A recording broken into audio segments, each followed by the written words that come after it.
De hecho, camino para acá estuve viendo las principales tendencias actualizadas y una de ellas la encabeza el presidente del PRM, José Ignacio Paliza, tomando unas declaraciones en las que dice que no hay posibilidad de una segunda vuelta electoral si las elecciones son hoy. Eso se traduce a que las encuestas le indican que Luis Abinader gozaría hoy del apoyo de un 55% de la población. Y bueno, ustedes saben que estamos en un año preelectoral en donde realmente es que se definen cuáles serían la suerte de las próximas elecciones, porque ya el año electoral viene siendo una consolidación de lo que se hace el año preelectoral. Y recientemente Hipólito Mejía ofreció unas declaraciones en ese sentido, que es el hombre que ha estado más ofreciendo números a los medios de comunicación, y decía que Luis hoy tiene un 48%.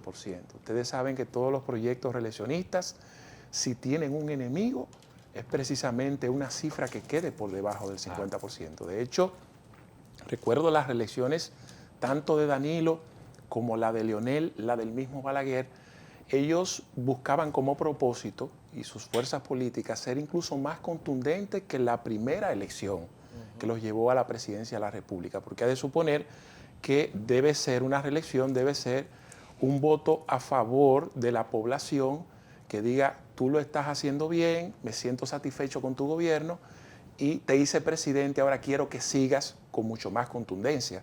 Cuando eso no ocurre así, eso llama a preocupación, porque te va enviando señales de que, bueno, él fue escogido con un 53% del electorado, pero si no fue favorecido por más de ahí, ya empieza a entrar en cuestionamiento y precisamente se ha de evaluar cuál ha sido la respuesta.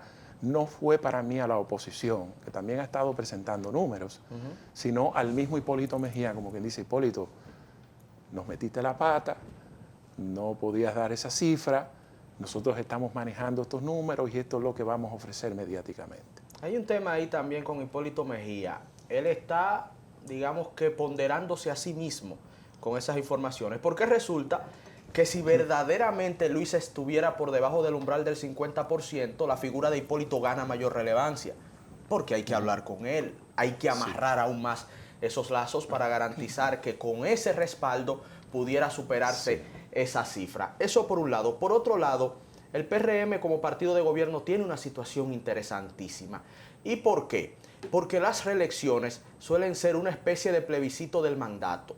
Suele ser una especie de validación, si el presidente del pueblo entiende que lo hizo bien, o rechazo, si ese presidente del pueblo entiende que lo hizo mal. Por lo tanto, en las reelecciones o se consolida el voto obtenido en la primera victoria o se descalabra. Y eso suele pasar en la primera vuelta. ¿Por qué? Porque en una segunda vuelta, de manera natural, las fuerzas opositoras tienden a cohesionarse. Y usualmente quien tiene el gobierno garantiza desde el inicio el apoyo que va a recibir, porque tienen países como el nuestro, especialmente de instituciones débiles y escaso nivel educativo, tiene el control de los recursos públicos.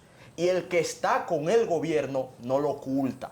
El que está con el gobierno no lo niega, el que está con el gobierno quiere que se vea inclusive que está con el gobierno por los beneficios que eso conlleva. Entonces, en cuanto a engrasar la maquinaria electoral con recursos, quien más posibilidades tiene es quien está en el gobierno. Y si eso no se expresa en una primera vuelta, pues entonces se prenden las alertas.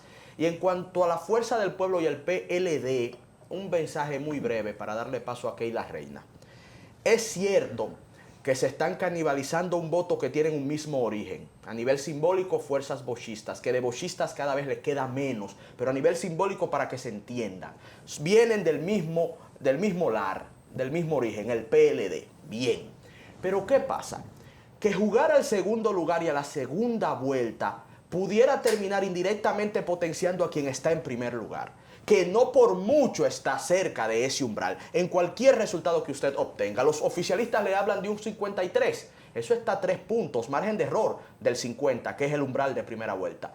Hipólito hablaba de un 48. Eso está a 2 puntos, margen de error. Algunos amigos verdes me hablan de que Luis anda por un 46, un 47. Está ahí también, margen de error. Entonces, si juegan a pelearse para ver quién queda en segundo lugar, pudiera írseles el timing y el chance en esa canibalización de votos.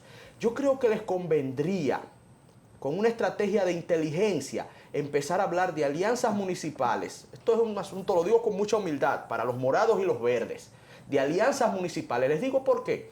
Porque hablamos de año preelectoral, pero verdaderamente hoy estamos a 2 de febrero. Las próximas elecciones son municipales en febrero del año 2024. O sea, falta un año para las elecciones. Y a nivel de calendario, hasta se pudiera hablar ya de un año electoral. Y lo que pase en febrero, créanme, va a influir bastante en lo que pase en mayo.